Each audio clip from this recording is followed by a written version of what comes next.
Hey folks, this is another video about lightening your pack, going out, getting out, backpacking, using hammocks, whatever, but this has to do with food prep, wood prep, camp chores, things like that. What do you take and what will work the best for the situation?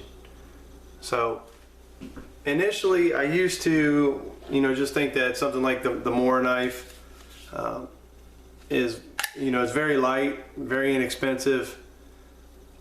Just take that and you should be good to go with anything you need. But when it comes to like wood prep, maybe bringing down some smaller timber, things like that, making wood sticks or fir sticks, if you want to call them that. You might need something a little different. So I'm going to compare these two, just two examples. You guys, I'm sure you got your own carry that you take and you're comfortable with, but I've had some people, talk about, well, I only use an axe. I'll take an axe, or well, all you need is a big knife. You don't need an axe. That's too much weight. So here are a couple offerings that are just kind of in between. The first one that I'm going to show you guys is the Wilderness Hatchet. It's called the 106, and it's called the Wilderness Hatchet. It's 13 inches, and it's got a 2 3/4 face, or that's the cutting edge. The total hatchet weighs 1 pound 13 ounces. The other offering that I'm going to show you guys would be the Ratman Do. I bought this one. It's this one's 1 pound 2.4 ounces, or 18.4 ounces, and so you've got a little bit of a weight difference here, but I'm going to go over the differences. So let's start off with the Wetterlings. This is a small hatchet. It's not very big. Comes with a nice little leather sheath. It's just minimalist covering. But as far as the cutting edge, the cutting head here, this is actually carbon steel. So you want to make sure this is keep this oiled up. 2 3/4 inch cutting head. Very comfortable, ergonomic handle. Got a nice palm swell there, so it's not going to slip out. You could put a lanyard on there to wrap around your wrist. But with this, I've showed you in another video, I've got another video of my Wetterling review, which I can probably put down in here somewhere. But some people, they can hold this thing however you want to hold it, wherever's comfortable. And when you take some wood and you could just fur the wood, you can also do some food prep with this actually. This is a convex edge now. I convex this with a sharpening tool. So I mean, just an example, it's an axe, so keep that in mind. But it's still, let me get a good edge here. It's still pretty sharp. If I want to cut through this, I mean it's rough, but it still gives a good cut. So from Wetterlings, it's not cheap. I think I picked this one up for around $106, something like that. The steel on this thing it's a special carbon alloy, and they don't really tell you what it is. They just say it's recycled scrap iron based on like a C55 carbon, and it's mixed with other components to make the actual alloy that they use. The other thing is this can be used as a hammer. Obviously you can chop with it, take down some small trees. And you can also use a magnesium or ferrous rod with these.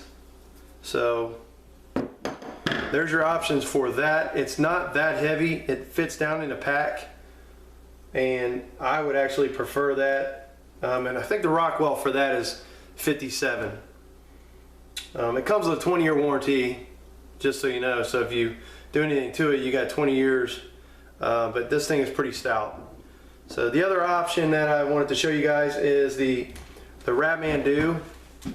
I made this sheath, and it's sort of similar to like a Hedgehog Leatherworks, I believe it is.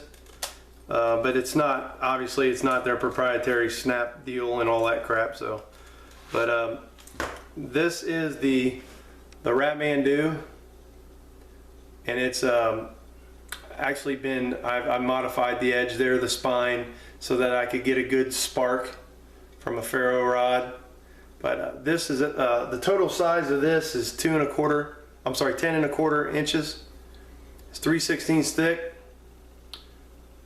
and it is, the blade itself is 5 1/4 inches, and they use a proprietary steel that they claim fame to, and it's an SR 101. It's a ball bearing steel. You actually get different paint colors, different handle colors. I just went with this color. I like it, but it's very ergonomic. You've got a nice little finger choil in here to get down in some detail work when you're cutting on some detail. The weight on this one is, like I said before, 18.4 ounces. It's saber ground when you get it. It's enough to shave hair off your arm. So I mean, there's plenty of hair there. I probably get enough bald spots on my arm just testing that out. Once again, you can baton with this. It's really not long enough to really get into some heavy wood, but some smaller kindling and things like that, you can baton with this and split that. I've seen a video on YouTube where somebody wedged this into some rocks and they jumped on it. They were jumping on back and forth and it did not break. This one here has this, I've included a fire steel on my sheath, and then I've got some tinder in here, and it's actually jute, so that's pretty easy fire starting ability. This one's lifetime guaranteed, and what they say is it's guaranteed against major catastrophe failure type things. So just a couple options. Not really sure what you carry. Like I said, really detailed food prep. You can really trick one of these little Moras out and just get into some light food prep and things. These are super sharp. Although it is a Scandi grind, some people would claim that it's still too thick to get into really fine food prep. But me, generally, I'm on the trail. I've got dehydrated food, and I'm not going to mess with it too much. So I just, the best knife in a situation, in a survival situation, is the one you have. If I'm out, I want to have something that I can depend on. So either one of these offerings I would take. Sometimes I'll take the Ratman. I can strap it to my pack. This goes in my pack, or it can get strapped to the outside of the pack. Either one, they work great. So I just want to show you guys a couple offerings. Everybody's talking about reducing weight from the hammocks, reducing weight from your bug nets, getting down to, oh, let's use a Dutch clip, let's not use a Dutch clip. But this is where a lot of the weight can come off, and you still need these items when you're out, unless you're like Frankie and you use the little pocket knife. But seriously though, if you're gonna get into some shelter building or anything like that, or I don't know, more of the survivalist type stuff, you want to think other than a small pocket knife.